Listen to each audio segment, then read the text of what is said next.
Bonjour Christian. Salut Guillaume. Alors du coup, tu es venu aujourd'hui me présenter les nouveautés Vision. Donc Oui, là, tu as en main les nouvelles Vision Xographène. oui, c'est bien ça. Peux-tu nous les présenter? Donc là, je vois que tu as la 9 pieds 7 soit de 5, c'est ça? C'est ça, c'est celle-ci. Voilà. Donc par exemple, la 9 pieds 7 soit de 5, c'est une canne que Oui. tu pourrais utiliser dans quelles conditions? Écoute, c'est la plus polyvalente de la gamme. C'est déjà la chose la plus importante à dire. Donc en termes de longueur de canne et de numéro de soie, c'est la canne qui sera vraiment la plus passe-partout. Donc pour toutes les pêches rivières, aussi bien grandes que un peu plus étroites, c'est vraiment très très passe-partout.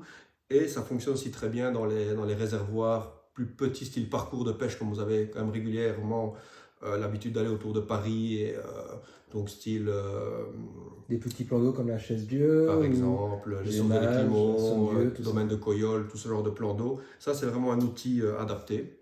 D'accord? Pour plusieurs raisons, en plus de la taille et de la soie, c'est qu'au niveau de la conception de la canne, c'est une canne qui est quand même relativement rapide, mais avec beaucoup de douceur au niveau du sion. Donc même si le pêcheur veut descendre un petit peu dans les diamètres de fil, il n'aura pas trop de soucis de casse parce que la canne reste très très douce. D'accord. Elle va bien amortir les rushs, etc. C'est ça. Ok. Et on peut quand même pousser, chercher de la distance avec une soie réservoir où on est dans les limites de la canne là.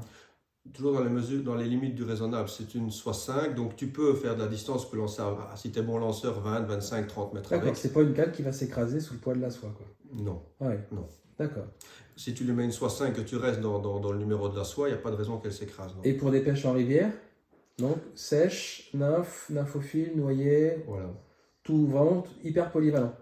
Pour moi, c'est la plus polyvalente de la gamme. Est-ce qu'elle peut accueillir une soie plongeante, par exemple, pour les gars qui veulent pêcher la truite au streamer en rivière Oui. ou même pêcher au booby en réservoir sur des petits plans d'eau?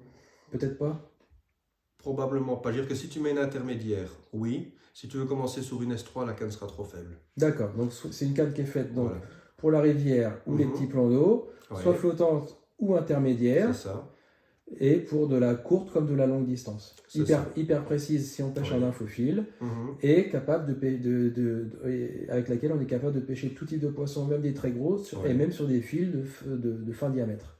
Toujours selon les capacités du pêcheur, Oui, évidemment. Mais Oui, oui, oui. sans problème. Ok, super. Voilà, je t'en prie. Merci.